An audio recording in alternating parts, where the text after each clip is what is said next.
There was a day where I really overdrank, and it was actually my daughter's 8th birthday weekend. All I was on mission for was to find my next drink.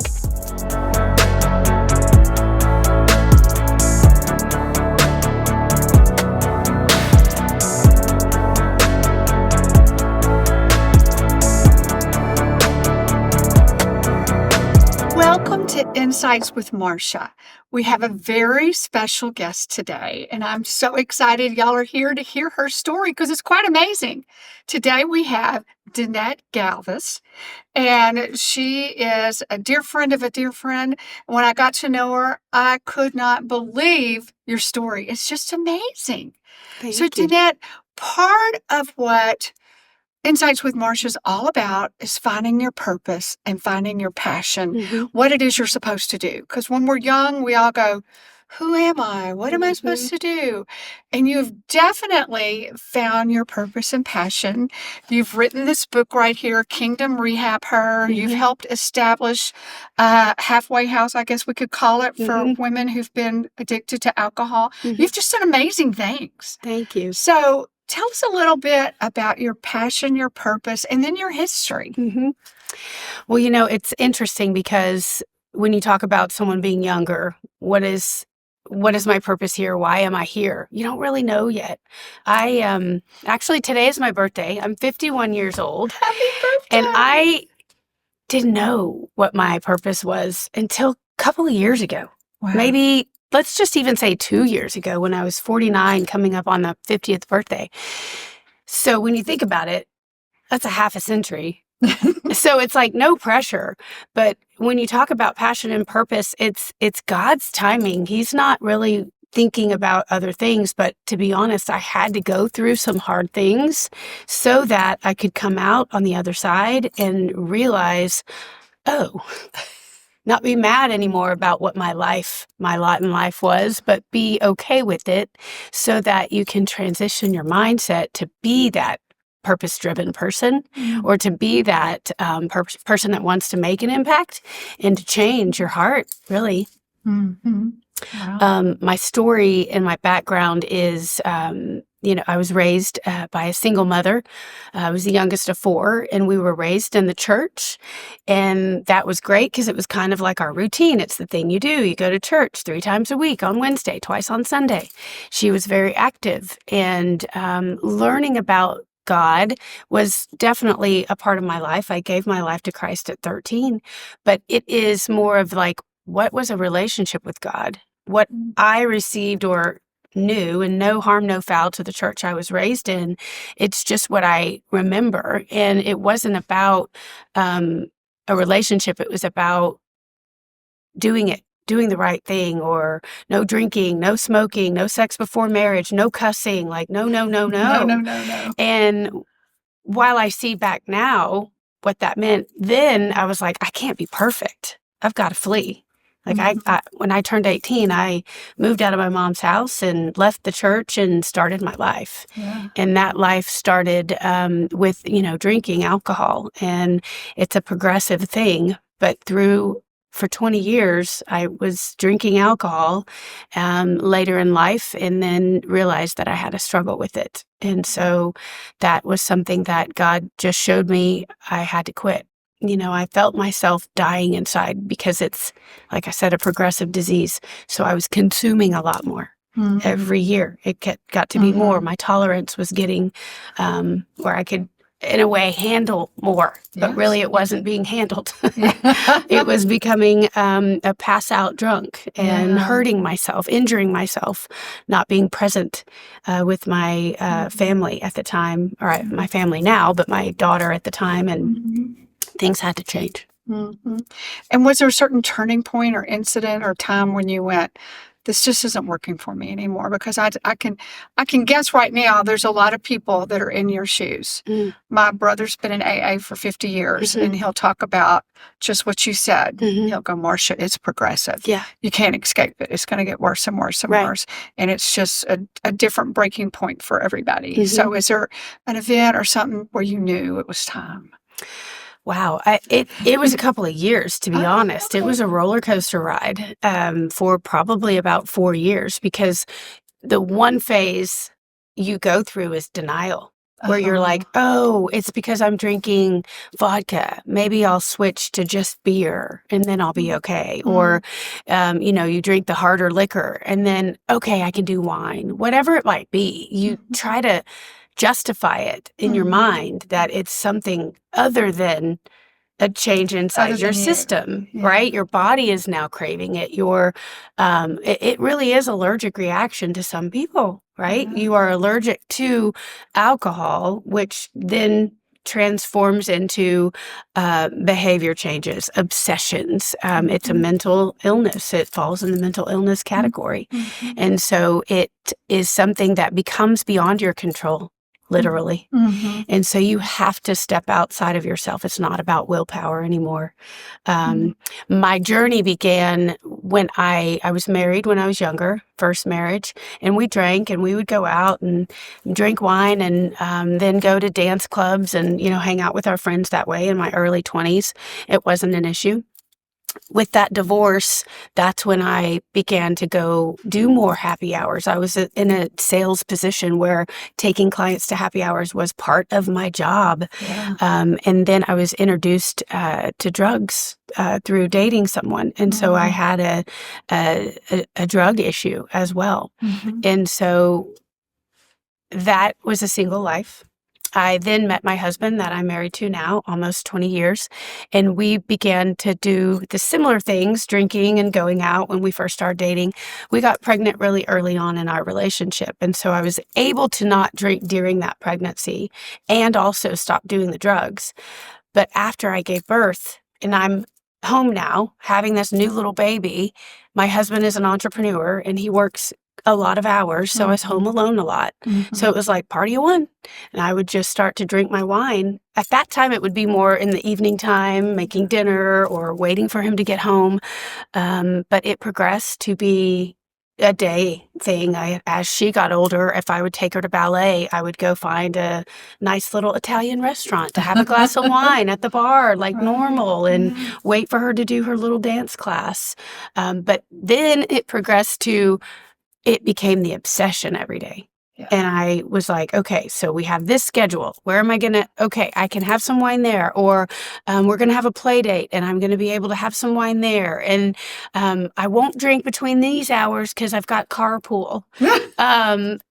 Even though I probably shouldn't have been doing carpool. And then I'd come home and homework time and start to cook dinner and then continue the drinking of the wine. And by the end of the night, my husband would come home and I would be too far gone. Yeah, I understand. Yeah. So, which would you rather talk about first, the book or the home you've developed?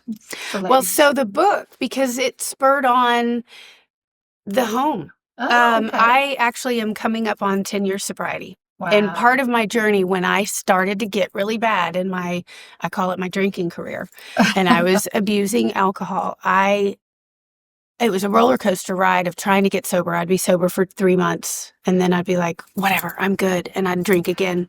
Like I can have one or two, I'm fine. And then I had a year's sobriety. And that's a conversation I remember having with my husband. I think I can start drinking again. And so I'd start drinking again and it would just be a roller coaster ride of trying to stop and then thinking I can. I was angry about it. I was like, why is this my lot in life? Why can't I just have one drink or 2 glasses of wine and stop? Yeah. I didn't know what I didn't know. I didn't have that off switch anymore. So I ended up, we had an event in our marriage that was pretty intense, that he began to say, you've got to go to treatment. You've got to get help. And in my little rebel attitude was like, you can't tell me what to do.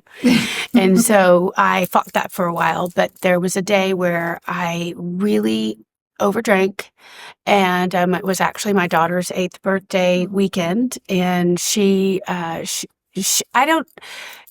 to ask her, right, what she remembers, but what I remember is that all I was on mission for was to find my next drink, and then I'd wake up with this ache inside, not just a hangover anymore. I felt my insides like really aching because they were struggling to let's say my liver was struggling to detox all the alcohol I was consuming. So I have a spiritual life. And so my communication, that drive home, was about just realizing I needed to get help. And I know myself, I am a very independent person. Like I said, rebel a little bit. I knew it had to come from my heart. It couldn't be something that someone told me I had to do. No ultimatums, right? Because that just makes the anger, or you're doing it for someone else versus your own life. And I realized I needed to go to treatment. My daughter was 8 at the time, and she was old enough that I felt that my husband would be able to get her to school and pick her up and take her to the office and, take care of her for 30 days while I went to go get further help. And in treatment, that's when they started to talk about the continuum of care. They started talking about the program and how I would be able to sustain this after coming out of a 30-day program, because 30 days goes by fast. Yeah. And so sober living was something that they brought up, and it is like a halfway house. That's the old term. Sober living. It's actually now sober living experience. There's a few different names, but it's a program. It's a phase and a step outside of treatment where you are 30 days intensive, not training, but program where you're in group therapies. You're meeting with the therapist. You don't even have your cell phone. So it's really no contact with the world so that you can focus on yourself. And that next phase, sober living, is you get your phone, you have a life back, you get a job, you get back on your feet. Inside the sober living home, it's a group of individuals, whether it be male or female, that are also on their journey to sobriety as well. And so it's like life skills. You start to learn these life skills again about waking up and going to the gym versus waking up and being hungover. You're rebuilding your life. And some women, what I'm experiencing now, they've lost everything. And so it has truly become not just a operation of a business model. It's become a mission project to help women wherever they're at, to get back on their feet, to get further in their journey of recovery in regards to programming or going to outpatient programming or getting to 12-step meetings. That's the program I chose, was 12 steps. It's a God of your understanding. And some women, including myself, I mentioned before that I was really angry at God, that was my lot in life. Why do I have to be the alcoholic? And so I was frustrated. But now, finding my purpose, I didn't know what I didn't know. I had to go through anger. I had to go through the trial to be able to get to this other side. Another thing I realized just recently is that if you believe in the God of your understanding, then you got to believe in the enemy of your understanding too, right? Whatever you want to call him, the devil, Satan, whatever. That was his plan, was to distract me. And he had his little claws inside me, and mine was alcoholism. And that was stopping me from what I'm supposed to be doing right now. And so whatever it might be in your life, whether it is alcohol, whether it is an addiction of any kind, call it for what it is. That's just a distraction for what your purpose truly is. And that's not fun. No. But you don't know it. Right. You don't know it. You don't know. That's the sneakiness of it. You don't see that happening. And God is so gracious in that it's not about a certain timeline, right? When I mentioned I turned 50, I'm 51 today. It's about making impact, even if it's just for one purpose, one person. So that book really is for the one. If it might change someone's life or mindset towards getting sober, then it's done its job. So tell people that are listening now about the book, because I feel like it's for women and men. Yeah. So tell them, they know they have issues and they're pondering making change, but the step to make change is like not a step, it's like a huge leap across a river. Tell them how that might start warming them up. Yeah, sobriety It's interesting because the world paints it to be this glorious, fun thing to have this glamorous lifestyle, especially younger generation right now. It's all glamorized, but truly it's death and destruction. You go down that path, it might be fun for a hot minute, but it is going to destroy your life. The Alcohol, drugs. Drugs are so prevalent and they're so like, it's okay. Marijuana being legal. Yes, marijuana has some medicinal purposes, but when you're abusing it, it's not. It's not. And so it's freely accessible for the younger generation, and they just don't see how that's going to harm them. If you love Insights with Marcia and you want even more, I have something for you. Go to my Patreon page, and there you'll be able to watch ad-free episodes that come out early, bonus content every week, my personal show notes, and you may even have a chance to get your questions answered on the podcast. So for $5, $10, or $20 a month, we will keep this conversation going. So go to patreon.com/insightswithmarcia, patreon.com/insightswithmarcia. And let's have some fun. Let's keep the conversation going. I hope to see you there. Well, tell everybody about your remodeling career. business. Right. Yes. So I've been a real estate agent for 30 years now. And part of that is because I loved houses. I love, decorating. I should have been a lawyer or a decorator. Those were the two things that I had in my mind when I was a teenager. I didn't do both, but this is serving that purpose now. Yeah. I do coach women on flipping and remodeling homes within a women's real estate investing network. And I had already remodeled a couple of personal properties. And so it's just, I'm a Miss Fix-It. I love doing those things. I'm usually in a ball cap, no makeup, tennis shoes, and on a job site with contractors and learning more. I'm always the one saying, what are you doing that for? What's that for? But that progress has taught me a lot. Yeah. And so flipping homes has been a passion. And one day it was just starting to download that there's so many similarities to remodeling a home, making a home healthy again. That's essentially what I was doing, is making an ugly house pretty for the new homeowners to come build memories in their home. And so like the plumbing system is similar to our digestive system. The electrical is similar to our nervous system. The kitchen, they call it the heart of the home. The door, the windows, the eyes of the soul. And so there's so many similarities to remodeling a home. If your foundation isn't right, nothing's right. Windows don't close, doors don't stay open the way you want them. So it's all about alignment. And so that started to also download spiritually. It's all about alignment. Yeah. If your foundation isn't right, then everything is going to be cattywampus. You're not going to be in alignment to find that purpose if you're stuck and something is blocking that. Mm-hmm. So I do parallels in the book about both subjects. It's a testimony and a tool for women to help women or men, right? To get into some, real estate investing is 97% men. And so it's a man's world. Same with contracting.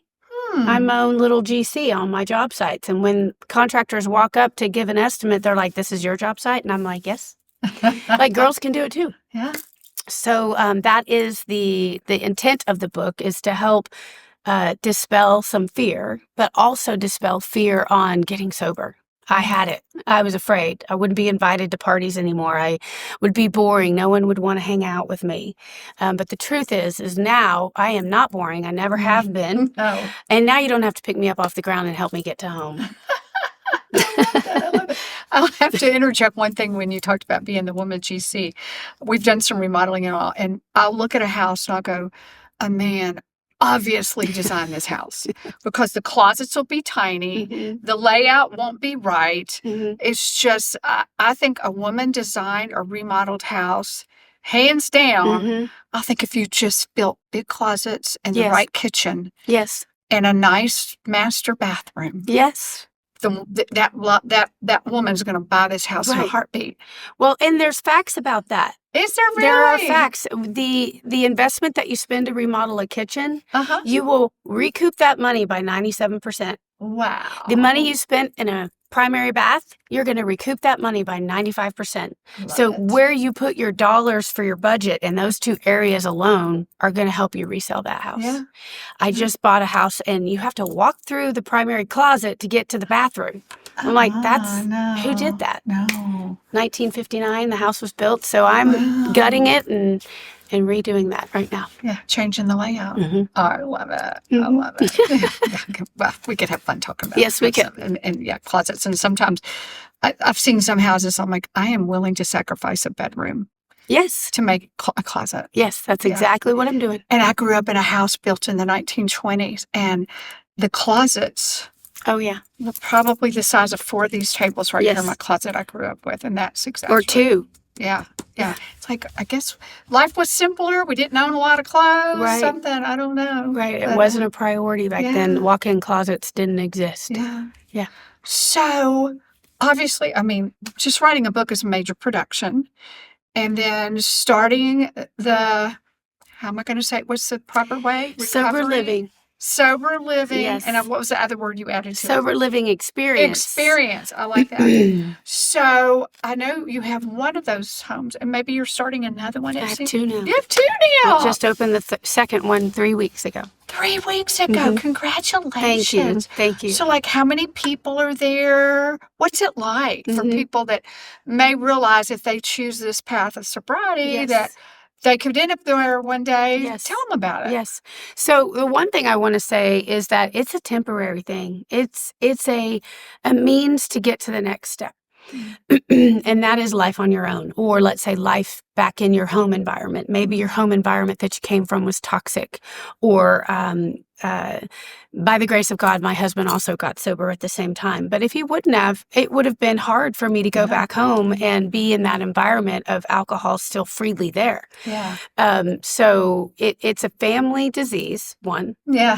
And so I like that. taking away this is it's not a forever thing to be in a sober living home. In fact, it's a month to month. In fact, the main rule is you stay sober. So if you relapse in any way, you can't be there anymore. Right. You can come back, but you can't be there actively drinking because I have to protect the entire home and the other women in the home. Mm-hmm. So the setup is an environment of sobriety, obviously, but it's shared living. So there's 2 beds per bedroom, and shared living is an important piece because isolation isn't our friend. When we are in addiction, that's where we can hide. Also, personality-wise, like, I went to a sober living after coming out of treatment. My roommate in treatment, you will have a roommate in treatment if you choose to go to treatment, either way. You'll have a roommate. And then she and I went into sober living together. We chose to go to the same sober living down in Austin. We became best friends. Oh, like she was a sister to me. She's passed, unfortunately didn't make it through this illness. So it's because of her also that I found a passion to, like, okay, I'm in real estate. This kind of makes sense. I could do a sober living home myself. Wow. And that's where that kind of birthed, is that it is something that saved my life. Being able to, I was only there for 40 days. It isn't this long time, but the 40 days of coming out of treatment, being able to breathe, get into some therapies, continued therapies, get back into working out, get going on nature walks. I was in Austin, right? So we know Austin is beautiful. Going to dinners with the ladies in the house, going to meetings together as a group, and really starting to create new habits. And that I was able to bring back home to Dallas and get connected with a sober community here. And I found a new workout that I loved.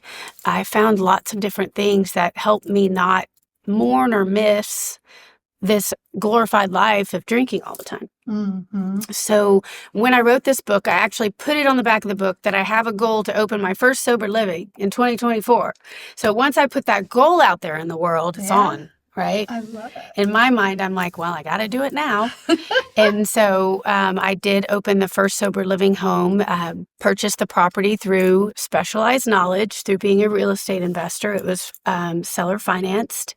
And so that entry point was only a thing that God could do because they owned the house outright and they were willing to sell or finance, where then they were the bank and I would pay them a monthly mortgage rate with an interest on their money. Something that, your CD or let's say a 401k, an interest rate that was making their money work. Yeah. And so there was a benefit for them and a benefit for me. And so he seller financed it for a year for me.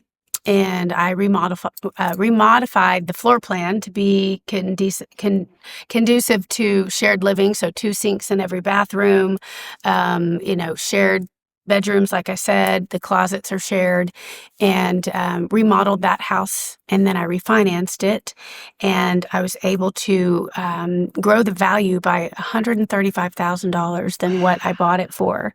And so it's the real estate investing side in me, and then the impact on the inside. Yeah. So it's a shared living. There are weekly meetings. There are breathalyzers twice a day, UA test, which is just drug and alcohol testing, once a week. They go to meetings together. They are getting jobs, and so working. There's probably 8 to 10 women living at the home at any given time. One great thing about owning the property is I can take dogs. And so I take dogs. And so it's a barrier for women, and women especially. It's like their little baby. They won't go to sober living if they can't take their dog. Yeah. So that's been a little niche market that I've been able to also offer for women. I had a lady move in today with her little guy, her little dog, and happy as can be. And all the women in the house love dogs, especially just to have that little therapy dog. And hug on, and everybody takes care of the dog. Everybody has chores in the house. The chores rotate, so the house stays really clean. There's so many amazing benefits, not to mention the sisterhood that's created. Like you becoming best friends. Yes. And you're like, oh yeah, I did that too, right? When you're sharing some ugly secrets you think the world is going to judge you for, inside these homes, they really are sacred because you can actually let go of some secrets you're holding on and be accepted unconditionally. That's so neat. Yeah. So neat. Such a giving. And it's just amazing when you give. It just comes back. You just can't outgive. Yeah. It's just such a fun principle to operate. Yes. That's so cool.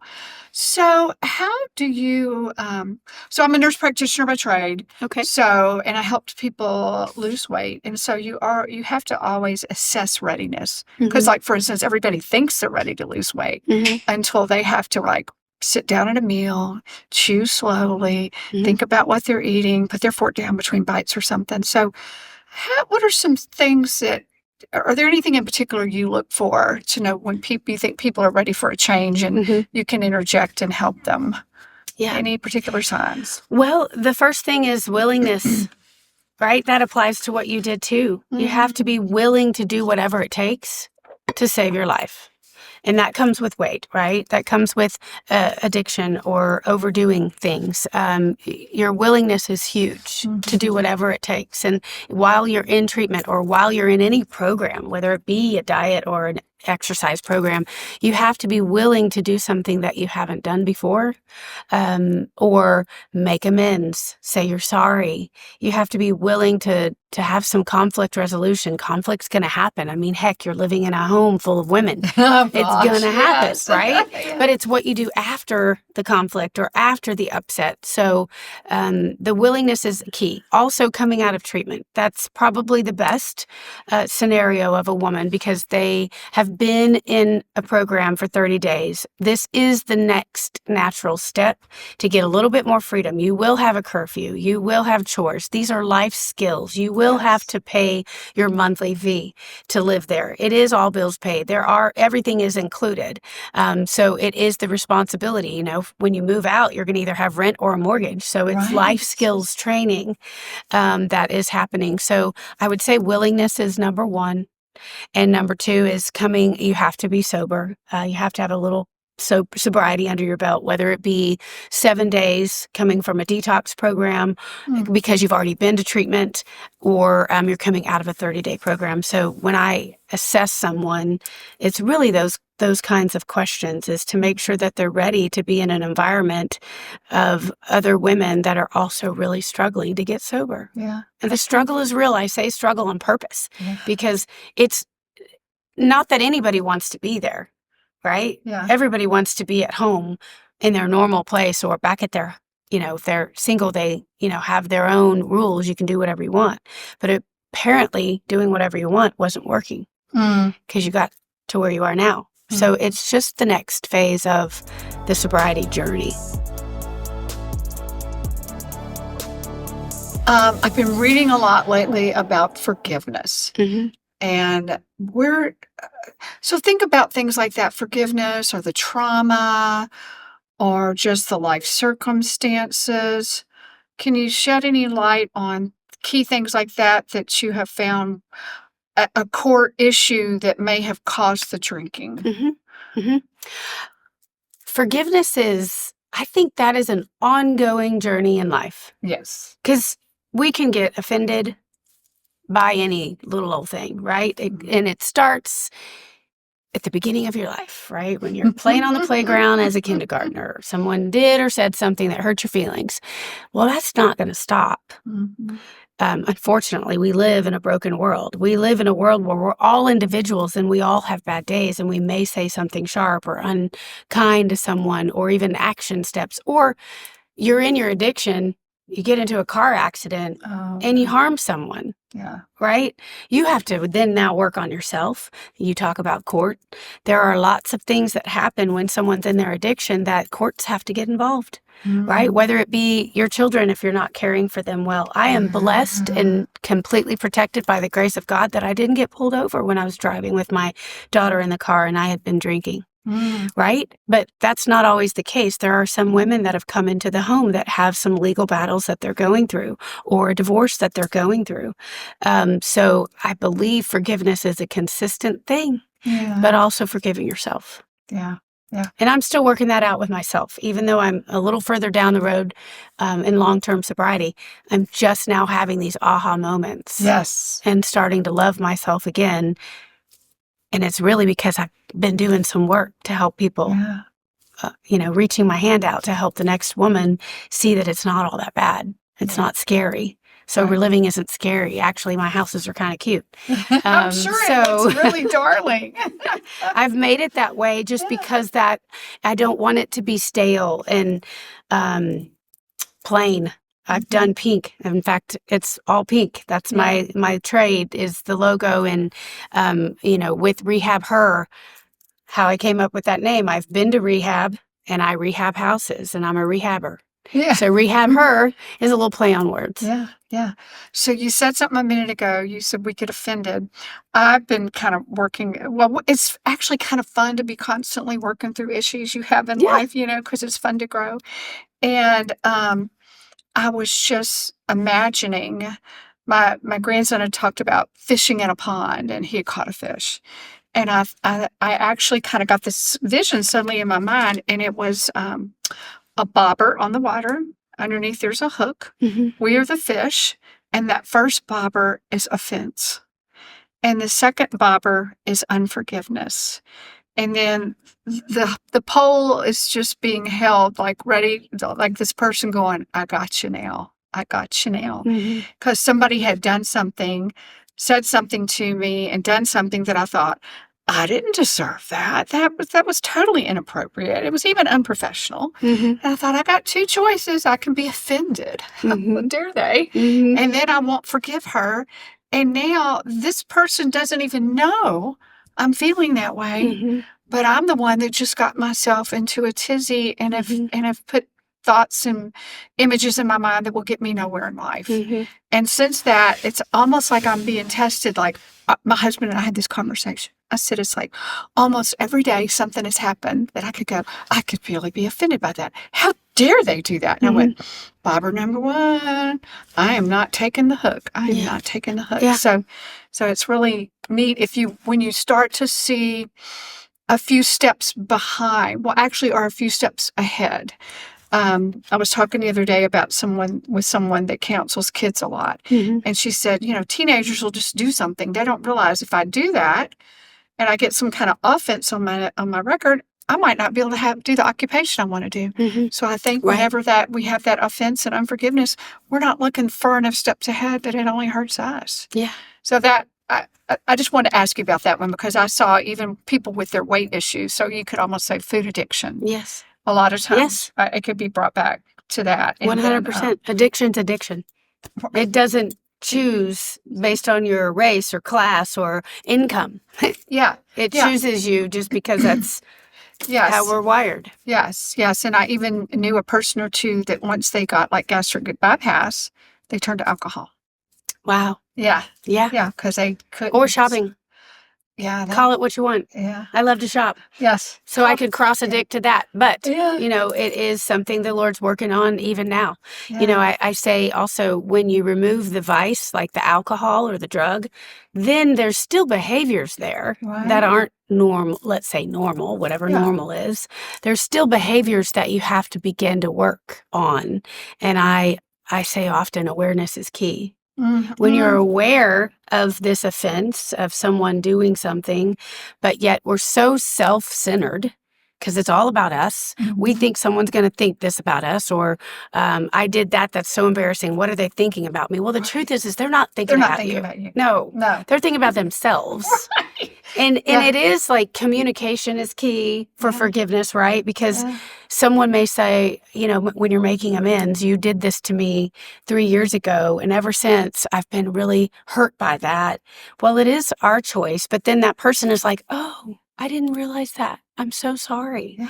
It's not usually intentional. Yeah. And if it is intentional, then those people don't need to be in your life anyway. Right. When we get older, we realize who our core people are that love us no matter what. And toxicity is big. Anybody that's trying to poke the bear or mess with your emotions or manipulate, Yeah. You've got to let them go. Yeah. Smart. Family or not. Right. That's the hardest part too. Sometimes family is unavoidable. Yeah. But when you start to learn, that's when you say, okay, you just said something about how it's fun to grow.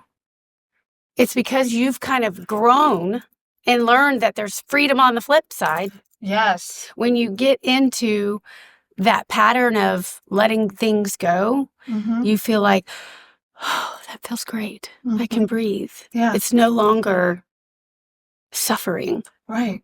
So freedom on the flip side, obviously that's a play on word because I flip houses. That's a great play on But there words. is freedom on the other side that you just can't see when you're suffering. Yeah. And so much of the time, I think is kind of what the theme of a lot of what I was just saying a second ago, being able to forwardly think and see what's coming ahead. And I think maybe I'm certainly not the expert on alcohol. People don't see the ramifications. They know that they're so entwined, I would think, and you can correct me, with their issue, they don't realize how it's affecting their spouse, how it's affecting their kid, how it's affecting their relationships. Is there anything like you'd like to say to that? Or let's start off with kids. Later have people come to you and said, I've got my relationship back with my son or my daughter or that kind of thing. Absolutely. Yeah. And especially having this women's home. They've been estranged from their children. Well, let's just say a divorce happened. Yeah. And they were in the height of their addiction and they made choices that weren't. Like, for instance, I don't know if I've ever said this and now I'm saying it on camera, but the neighborhood we lived in, if I was at a wine, this was before deliveries where you could deliver wine, right? Wow. I would get in my car at the later hours of night, run to the gas station just to get the cheap stuff, didn't matter what, and get back home within 10 minutes. And my daughter would be asleep. My husband was at the office. Wow. Nobody Nobody knew. But could you imagine if I got pulled over? That would have changed my life. Yes. And that's happened. And women are coming into the home. My husband would have had full right to take her away at that time because that's endangering a child. Yeah. By the grace of God. That didn't happen to me, but it's happened to many women and men out there in the world that are, you don't make wise choices when you are under the influence of a substance. So, I have women in the home that have been estranged from their children and family. So yes, you don't see what it's going to do. Or even let's talk about the younger generation. You're playing football or a sport that you love and you're drinking and you get pulled over because you're drinking and driving, or you harm someone with the vehicle. Your career right then is snatched from you. And there's many testimonies. It's amazing being inside a room of people that have struggled with addiction. And when stories start to be shared and people start to be vulnerable with one another, the relationship that happens. I thought I was all alone. You did that too? I'm not the only one. Yeah. That's where the work begins. That's where the beauty happens. Yeah. Have you got a success story or two you can share with us from the book or the home? Yes, absolutely. I love happy well, the stories. testimonies, even just, I did this the other day. I went and read some of the reviews on Amazon. Oh, that's amazing. That's so to fun. hear, right? Like, it's not that I needed to pick me up. I was just looking for something else, and I just ended up seeing, hey, I want to see if there's anything new. And so there's been a couple of people, and people I don't know, that have been reading the book, and it's just a wonderful, like God just confirming that this is out there for purpose. But there's a few testimonies inside the home. There's a woman that came and she had 5 children and lived in a nice part of town, and she went to treatment and didn't know what sober living was either, and was there for probably, I think, 5 weeks, 6 weeks before she moved back. But she didn't know what she didn't know. And she has a normal transition back out of the home into her life and is back doing soccer games and back doing life, but sober now. Another story is I have a woman in the home that she was living in a hotel with her dog, and the hotel she had paid for, she had one more night. And at that point, she was going to live in her car. And for some reason, I could not get her off my mind. And I kept texting her saying, did you find something? But she had $64 to her name. So coming into a program like mine where there is fees and you pay for your housing, I just said, you know what, come on.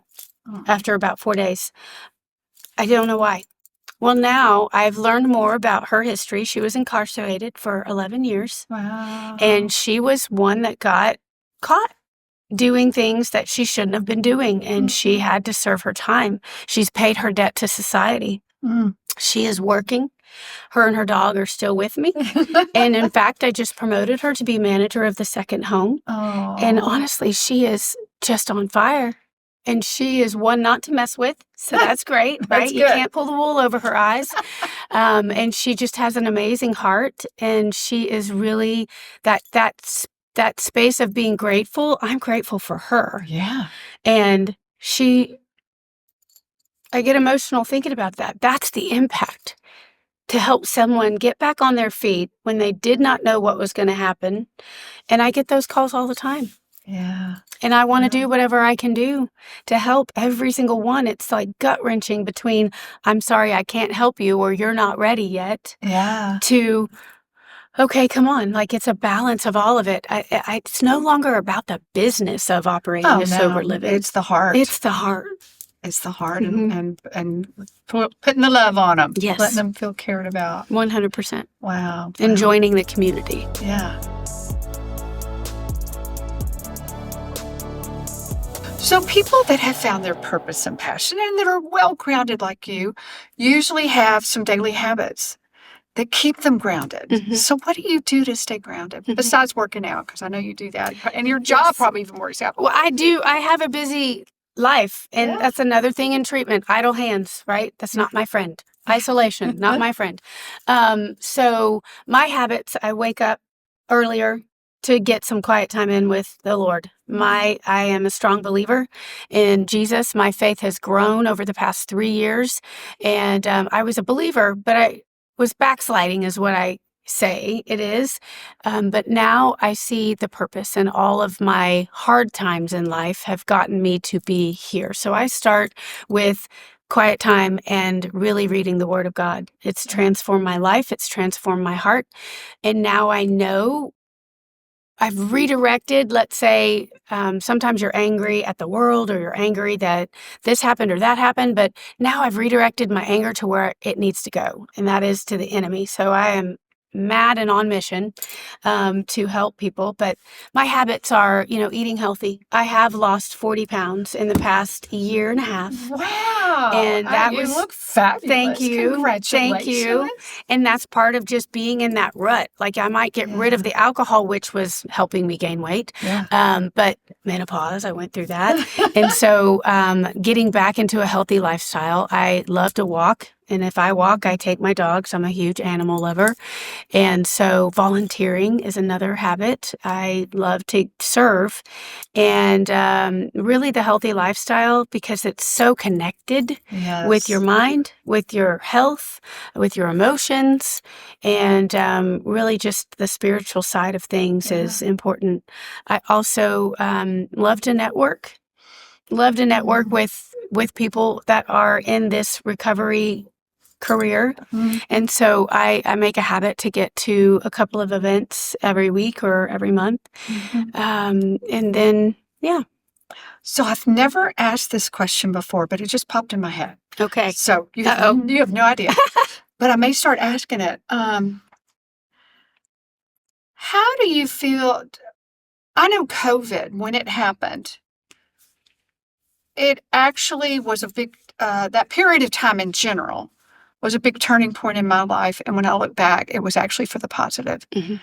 How did, can you relate anything like that? Like COVID, how it might have affected you and did anything? And okay, good. Then that was an okay question to ask. There's a few things. I know things are like pre-COVID or after COVID, right? Like I can't even remember. It's like 2019. Like 2000, when 2000 hit, but no, COVID is the marker. Yeah. Well, again, I'm so grateful I was able to stay sober through it.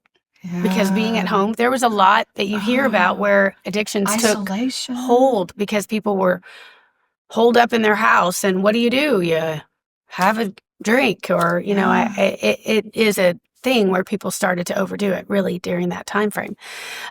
So let's see. I started to garden, getting my hands dirty and connecting with nature, and transitioned my really communication with God, because when you think about a seed being planted and then it's planted in this dirt and then all of a sudden it's a plant and then it produces something nourishing for your body, and inside that is another seed so that you can plant those, and then just the cycle. It was such a beautiful aha moment. So that's one thing that COVID did for me. I really love to garden. It made our family closer. And we did move and sell our house. We had a property in Dallas, an acre on a creek, and we sold that property. We are a little mourning that, but we moved away, and it didn't work out when we moved away to Colorado. So the great thing was that you can always come back home. And so we came back home and continued to live our life, and our daughter was going into 8th grade. So we had her 5 more years in the home. So we were like, okay, we're going to focus on this, and we can live anywhere. In Dallas is where we wanted to keep our roots. And so I think the beauty of it is our family got really close. We have one daughter, my husband and I, and so we stayed connected, and then just continued to have healthy habits and not sit and be idle. It was get up. Like I started to wake up excited about what my garden did last night. Fun. What came? It was fun.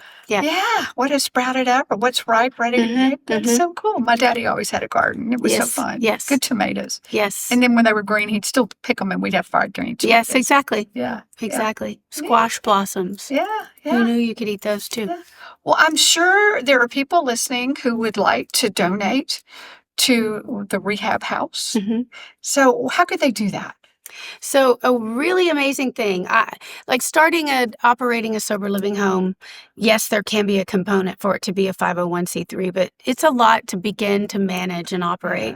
So I haven't gone there yet to do a 501c3, but a beautiful thing is a partnership that has happened, and with a perspective quest with a dear friend.